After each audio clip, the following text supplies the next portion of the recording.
All right, we are back for another episode of NFC Beast, and for once, it's me and Scrub together. I think that's only happened one other time, if I remember correctly. Yeah. In 4 years of doing the show, so yeah, we're gonna try and do our best and stay on track. We got some interesting topics to discuss tonight, but before we get into that, how are you doing this week, man? I'm doing all right. We into 2026 now. Absolutely, It's just a little weird to say, but you get used to it. That is true. I'm sure I'm not the only one that messed up that date a couple times when I wrote it out for the first time. So, happy New Year's to you and yours, man. So hopefully you had a great New Year's Eve and there was a couple of decent games this past weekend, but we can get into that here in a minute. Thank you. Same to you and yours. Thank you. Well, there was some. Football season almost over, or at least the regular season. So starting to transition a little into some NBA stuff, but there you go. There'll be enough time to get into that. Isn't that the truth? Comes up fast though, that's for sure. Definitely doesn't seem like we should be all the way, in week 18 or coming up on week 18 at this point, but here we are. But without further ado, we'll go ahead and get into the week in review. If you did not catch last episode, just so everybody's aware, we're not going to review the Christmas games. The guys did that in the last episode, so we're going to go ahead and start off with the Sunday games, specifically the Giants versus the Raiders first to open up the episode, and then we'll move on to the Eagles game, and then we'll get into some other topics. But I figure I'll let you kick this one off and kind of lead off the conversation with this game. So the Giants decided for the first time in months to play a complete game again. They actually did good things on offense. They got some defensive turnovers. They actually got a kickoff return for a touchdown. And I'm not surprised the Giants won this game. I know there's fans that are upset about them winning because it meant no number one overall pick. I mean, the Giants can still get it. Listen, my biggest issue with the Giants was they weren't playing like a team that wanted to win games. They did a lot more. They were finding ways to lose every week for 9 straight weeks. So it was just, hey, if they don't want to win, why would I care if they want to win? They actually came out, had a good game plan, executed. And so it is what it is. The Raiders, well, organizationally, they definitely are trying to get that number one overall pick. You saw the players that went on the IR before the game. Max Crosby's upset. We're going to see what happens with that. And as far as the offseason, that's not for our show specifically, but that is something to keep an eye on if you're an NFL fan. And listen, the Giants got to win. Happy for the players. Are they going to get another win to close out the season, or are they going to go back to their losing ways? That's the question I got right now at this point. That's fair for sure. I mean, obviously this game showed some promise. Scoring 34 points this late in the season is never a bad thing. It obviously shows that you're on a little bit of a roll. Granted, you were playing the 2-14 Raiders, but Geno Smith definitely threw you guys a couple give-me's up there. But overall, I mean, a really pretty solid game, for the offense. So I think that's got to be a little bit encouraging going into next season, especially knowing that, or at least thinking that Jackson Dart is the most likely going to be the guy moving forward. But we'll get to that a little bit more in here just a second. Any takeaways from this game that, going forward, like in terms of like 2026, that make you feel like there are the building blocks that could make this a good team, a playoff team next season? Well, they still need to figure out who they're going to have a head coach, but they got some players. They think they have the quarterback they need. I say he at least has done enough to get a second season to commit to. I'm not going to say he's a franchise guy yet. There's still some things I want to see, particularly if he can throw in the Meadowlands. I'll get a little more into that in the game preview, but if you get Neighbors and Scatterboo back healthy, you got some running backs. I still think they need one more guy. because while I do like Scatterbo, he's high risk in how he plays. Not to mention, I don't think he's exactly like you can survive with him as your running back number one, but I wouldn't put all my eggs in that basket. Me personally. Neighbors, hopefully he comes back and you got yourself your number one receiver, but you still going to need at least one more guy, regardless of what happens if they hold on to Wanda Robinson or not. Defensively, they got the defensive line right now. You got Dexter Lawrence, you got Burns, you got Carter starting to finally come on, which is good after all the headaches with the discipline stuff, but he's picked it up in the last 4 weeks, and hopefully you get Thibodeau back. We'll see what happens with that if they choose to trade him during the offseason or not, but it's not that they don't have pieces, it's just they need a coach to bring it together, and they still need to fix some spots like the secondary needs work, and they need to figure out what to do with linebacker because if nothing else, Micah McFadden's a free agent. Whether he comes back or not, he's coming off an injury. You're still going to need another guy. But it's not barren. It's not hopeless like it's felt in past years. Let me put it like that. That's exactly what I was trying to get at. Not necessarily that, it's going to turn around overnight, but they have some pieces to build around in the future. Like you said, Scatterbo and Dart and Neighbors. Those are some pretty promising promising young building blocks to have on the team for multiple years to come on rookie contracts. So, you can kind of go and invest some of that free agent money at other positions, perhaps, offensive line or something like that this offseason and solidify a couple other roles. And maybe we see a pretty quick turnaround. It wouldn't be the most unheard of thing in the world, depending on who your coach is, heading into 2026.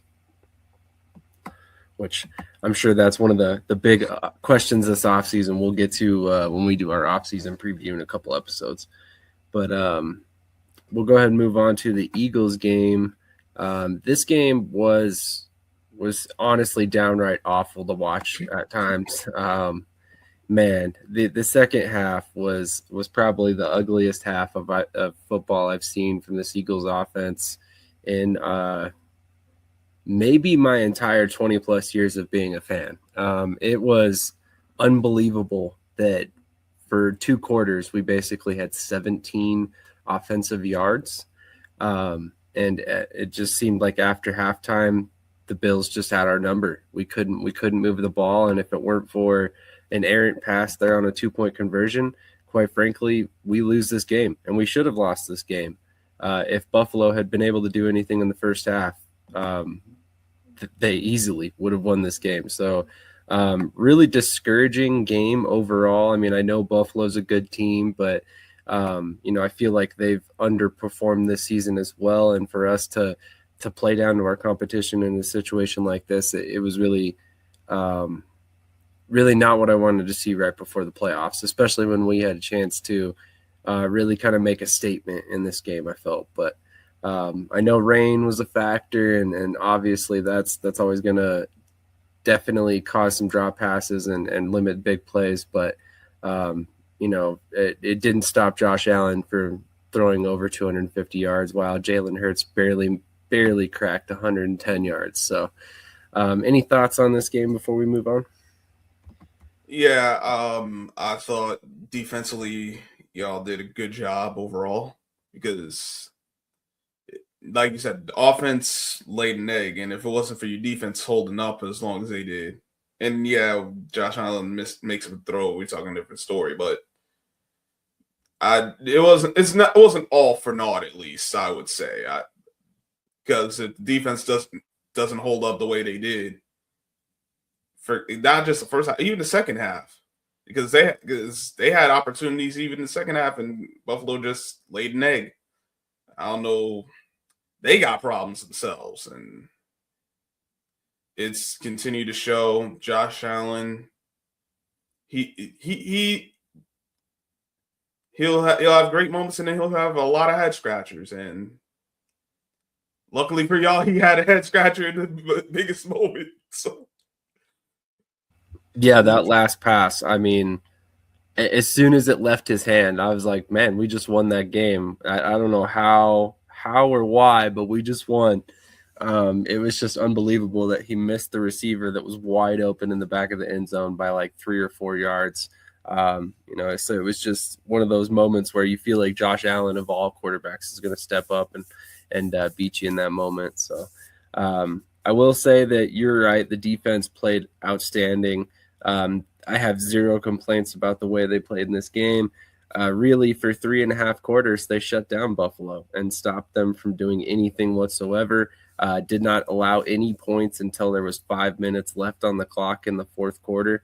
And then ultimately, here we go.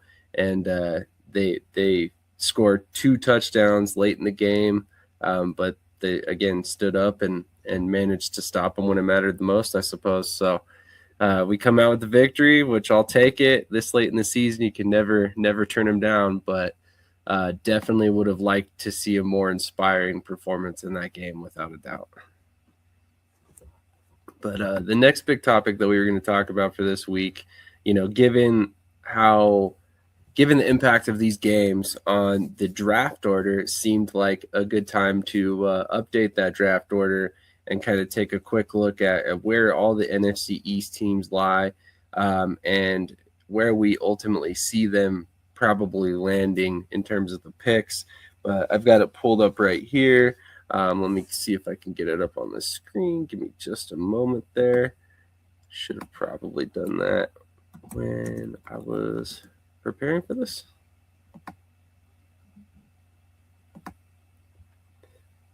But here is the current draft order as according to Bleacher Report.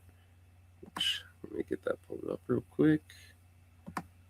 And I guess this is from their actual mock draft predictions. But here's the top 6 or top 5 at least. Maybe, if the ads would stop opening up. We got, obviously, the Las Vegas Raiders at number 1, which we just figured out this past weekend. The New York Giants at number 2. Down there at number 7, we've got Washington.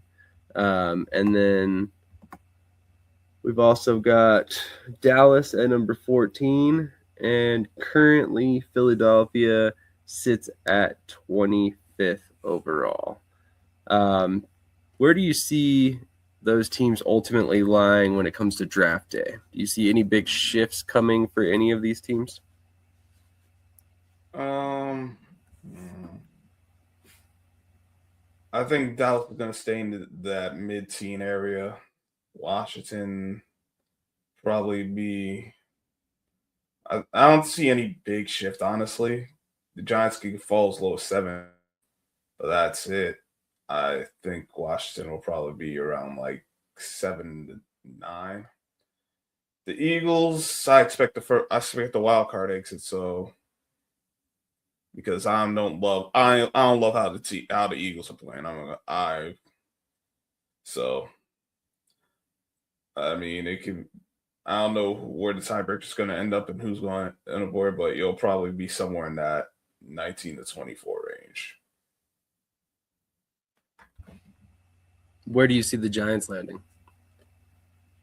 With the Giants' luck, they'll probably land at number 3. I could see it. For sure. It would not surprise me at all. Obviously, not really much to unpack here right now at the moment, but we can kind of we're going to quickly do you even want to talk about draft needs yet, or do you want to wait? Now we can wait for the draft needs. Okay. So in that case, the next big topic, specifically with your Giants, would be the fact that the rumor now coming out from Adam Schefter is that Joe Schoen will not only be expected to stay with New York, but could be there for a little while. Room for interpretation there on what a little while may be. Maybe he just means the upcoming season. But the way I read into it is that it could potentially be for much longer than this season. But when you hear those quotes from Adam Schefter, what are your thoughts immediately? Despair, defeat, disappointment. because I'm just like it's not hasn't been all bad from Joe Shane, but it hasn't been good enough, and like you've had swings and misses on the draft and free agency. The coach you came in with got fired, and the record is what it is. You had 9 wins the first year, and then after that, 12 wins with the game on Sunday pending. Through 3 years after that, that's not good. That's 12 wins combined through the course of 3 seasons. That's grounds for change things up. But the Giants, all they continue to do is make me scratch my head on some of these things. So That's a fair point. I'm just disappointed. I not like I don't think he's done a good enough job to get a fifth year.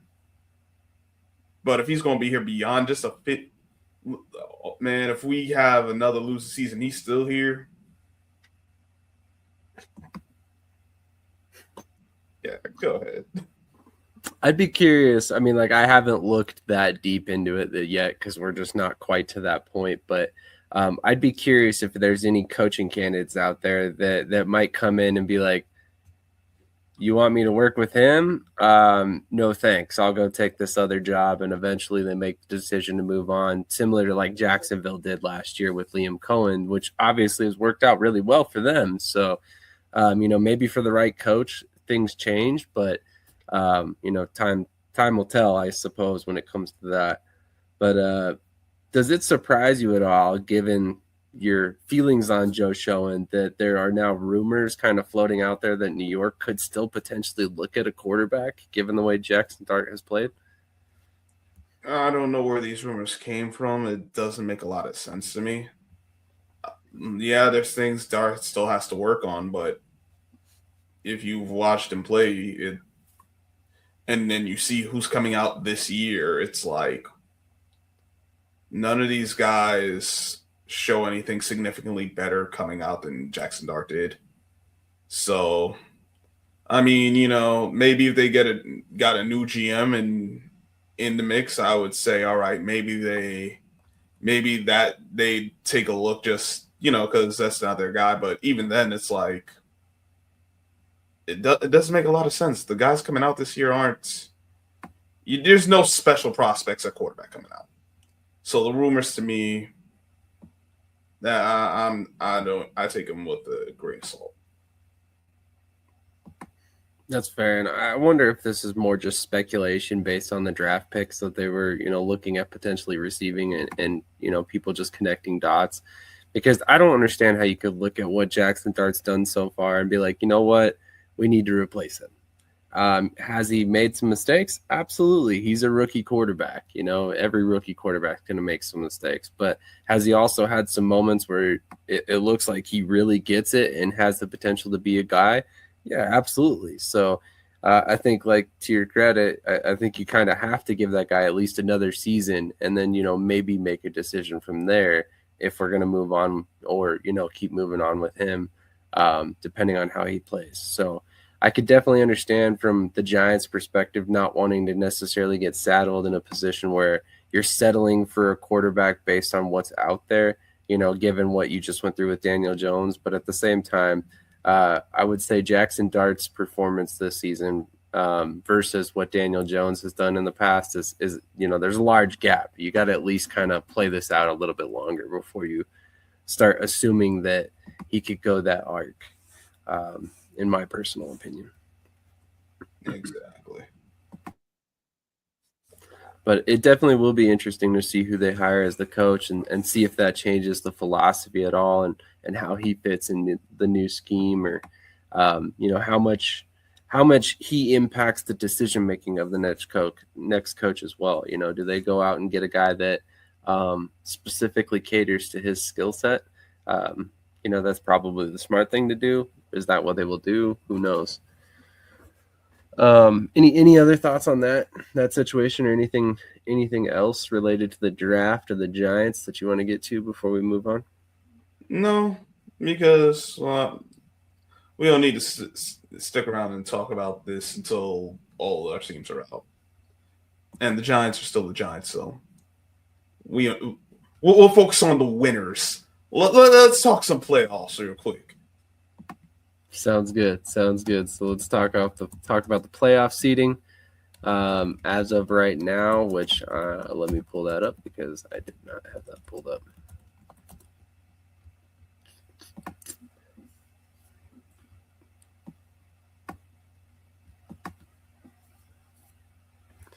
All right. As of right now, currently, we've got the Denver Broncos 1 in the AFC. The Patriots are 2. The Jaguars are 3. Texans 5. Chargers 6. Bills 7. And the Steelers and Ravens are still potentially in the hunt for that 4 seed due to the AFC North not yet being decided. Very similar in the NFC, actually. Seahawks, number 1, Bears 2, Eagles 3. At number 4, you've got the potential of the Panthers or the Buccaneers, depending on how things fall this upcoming weekend. The 49ers are currently 5th. The Rams are 6th, and the Packers are 7th. Really, it looks like the only 2 teams that are on the bubble are the Ravens and the Buccaneers, and the ones that could potentially be knocked out are the Steelers and the Panthers. Any thoughts? Do you see any upsets coming? Any surprises from this upcoming weekend of football? The reports are that Lamar Jackson's going to play in this game on Sunday. So I don't know how healthy he's going to be, but the biggest thing for the Ravens, they're going to win. They're going to have to run the ball. If they actually run the ball, Steelers, they're just not can they? I don't think they'll do anything if they make the playoffs. Although I don't love the Ravens' chances either, because if either of them have to take on the Texans, I think both of them are going home. If some of that flips and I think the Ravens could get at the Bills and the Chargers. I don't think any of the teams in the wild card the Steelers can beat. Maybe the Chargers because of who they're short on the offensive line, but even then, Steelers' offense isn't great. So the biggest thing for the AFC is how is everyone going to be positioned when it's all said and done. Jags could get number 1 seed, but that requires the Broncos and Patriots losing. I think it's going to be the Patriots with the 1 seed. Something tells me the Chargers are going to end up winning that last game in Denver. As for the NFC, I think what's going to end up happening is the Bucs are going to win on Saturday, and then that game on Sunday between the Falcons and the Saints is going to determine who wins the division. Which is kind of the craziest thing. It's look, the Bucs can still miss out on the playoffs, even if they win. If the Falcons end up winning, yeah, in fact, you put it perfectly right here. They have them at a 40% win probability, even if they win. And then even if the Panthers lose, they're still rated as a 60% probability to make the playoffs. So kind of interesting how that all works. But that's what happens. The Buccaneers dropped the game last week, I believe it was, and it really kind of sank their playoff hopes, but we'll see what happens here. Realistically, the Panthers should be excited because they're the only team left in the hunt that have any possibility of making the playoffs if they lose this weekend. So they're in a somewhat decent position. Although, like you were saying about the AFC, I don't know that the Panthers are going to go in and beat any of these teams at the bottom half of the NFC, the Rams, the Packers, 49ers. I don't think any of those games are going to be easy for the Panthers or the Buccaneers for that stretch, So honestly, sorry, go ahead. No, my fault. But I think the Panthers chance to make an upset in the playoffs than the Bucks. The Bucks. If you've seen that secondary, dear goodness, they got no pass defense. I could go out there and play them because it can't be worse at this point.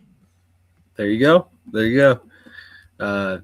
Hit the like button if you want to see Scrub on the Buccaneers, team.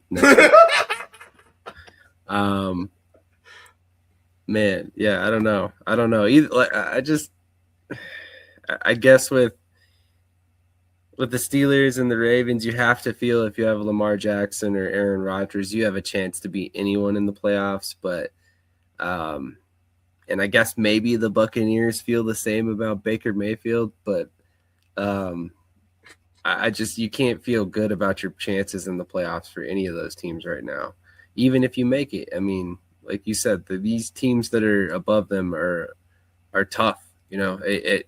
It's crazy to say, but there's literally one team currently slotted in the playoffs, the Packers, which are much better than their record, by the way, that have less than 11 wins.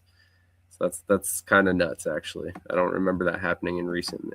Yeah, memory. But the Packers, losing Michael Parsons hurt them, and it did. I don't know how that Trayvon Diggs they brought Trayvon Diggs in.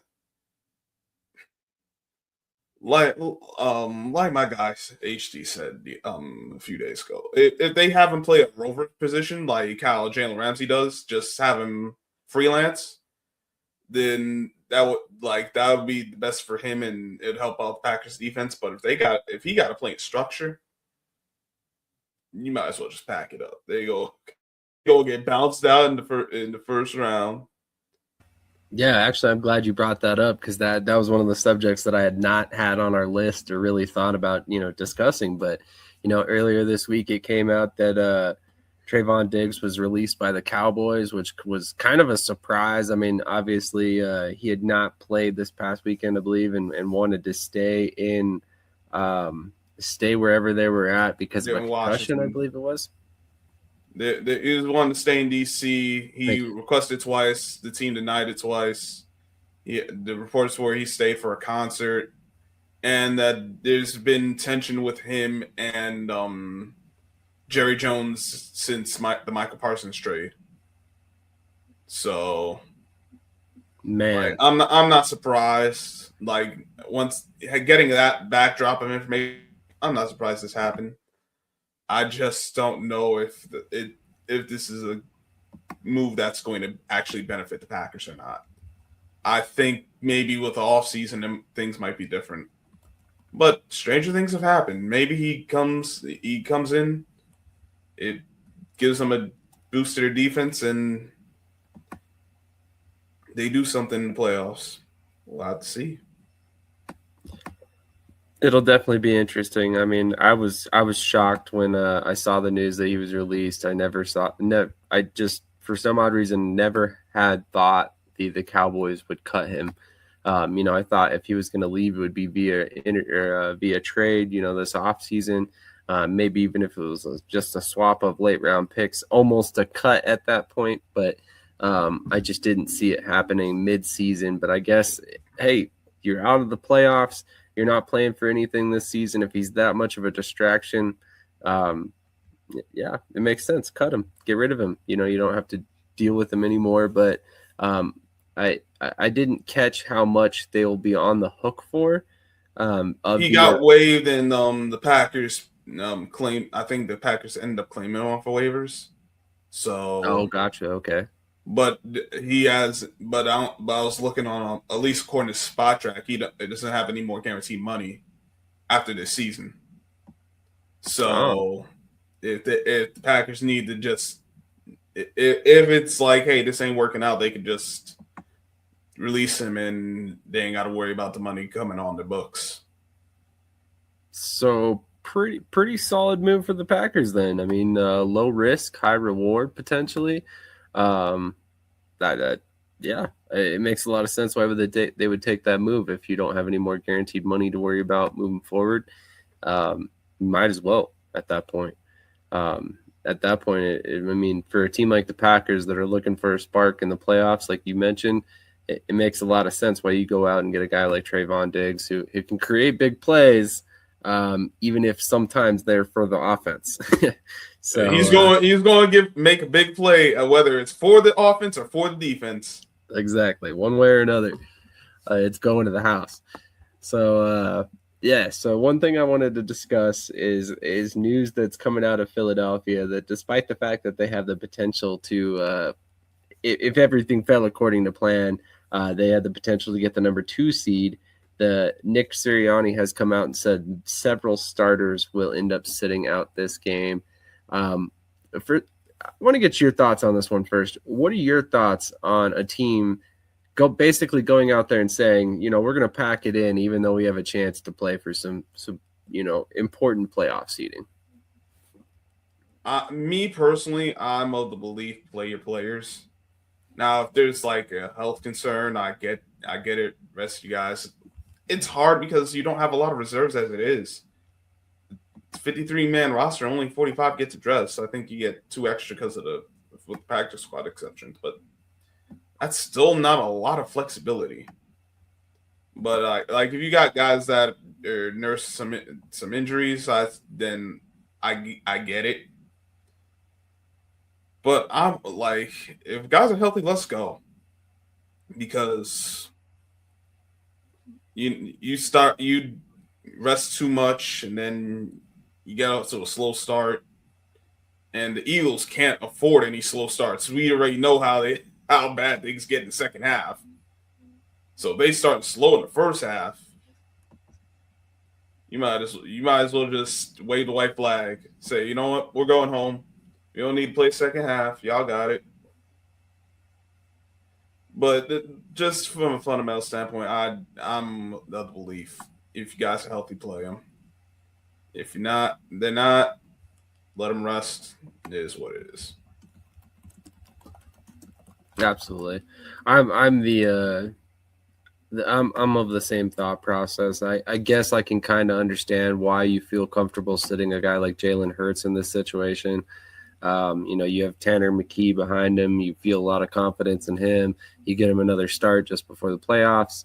But that at the same time, he's not the only starter sitting. And then injury-wise, you're also saying that Dallas Goedert, Lane Johnson, Jalen Carter, Jalen Phillips, Nakobe Dean, and Marcus Epps are all not good enough to go this week. So on top of sitting your starting quarterback and a few other players. So I think it's just a lot for me personally. I think either you're looking past the Commanders or you're understating the value of a win right before the playoffs, which in my opinion, you never want to back into the playoffs. If anything, you want to go in hot. You want to figure out some problems that you've had over the past couple of weeks. Get your offense to score some points, even if it's only you play your starters for a half, kind of like a preseason game.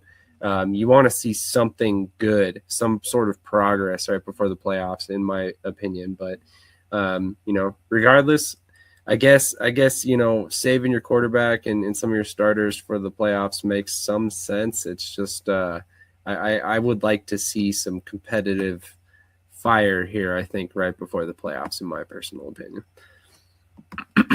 Guys get banged up all the time. It's football. It's going to happen. I don't be coaching scared, because that's usually when you end. Like, if it's not an injury, you just end up. Like you said, y'all have had issues with scoring, so why not make sure, hey, let's try to get something going this first half.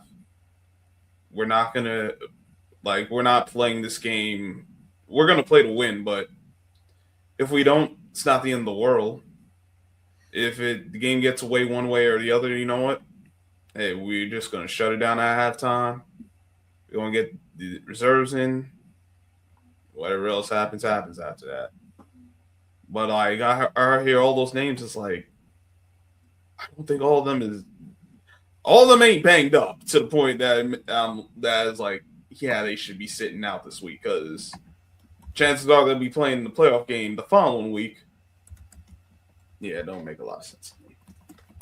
Yeah, exactly. And that's kind of, I don't know. Like I said, I get it. You guys want you want everybody healthy and all that. It makes sense, but at the same time, like you got to have some sort of momentum going into the playoffs. Otherwise, you might as well expect a first round exit. Is the way I look at it. But we'll go ahead and move on to the previews of next week's games or this weekend's games. I apologize. First up is at 11 a.m. the Cowboys at the Giants. I'll let you go ahead and lead this one, but I wanted to throw out the injury report real quick. The Cowboys have already ruled out running back Malik Davis and Javonte Williams, as well as guard TJ Bass, linebacker DeMarvion Overshown, and cornerback Siobhan Revel Jr. They also have ruled running back Phil Mafa questionable, Peyton Turner, and cornerback Josh Butler as well. And then the Giants are missing Wan'Dale Robinson, Theo Johnson, Evan Neal, Rakeem Nunez Roches, and cornerback Cordell Flott, safety Javon Holland, and maybe missing Jalen Hyatt due to illness as well. I'm not worried about Jalen Hyatt because that's just not that one hadn't worked out too well. Holland, I know, has I think knee and still concussion protocol, so I don't think he was gonna play. And then there's been some illness going on with in the Giants facility that all the players. Listen, healthy, not healthy. I still had the Cowboys winning.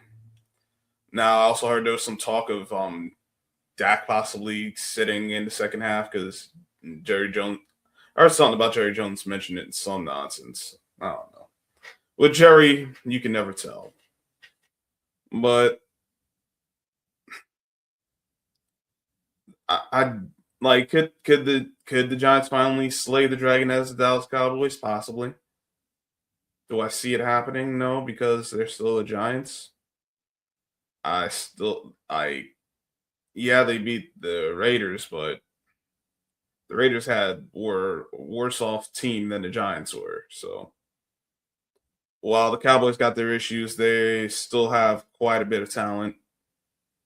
They still got Dak Prescott, who he's won 14 straight games against the Giants. That's nasty. I can't do that with that. Oh my God. That's a pretty impressive record for sure. You definitely that's something to write home about. Hey, crazy. Yeah. I got the Cowboys winning, and if the Giants win, cool. I know fans will be upset, like, man, they won another meaningless game. I don't really care because wherever they end up in the draft, they still got to draft the right player. If they don't, it don't mean anything. So. That's fair for sure.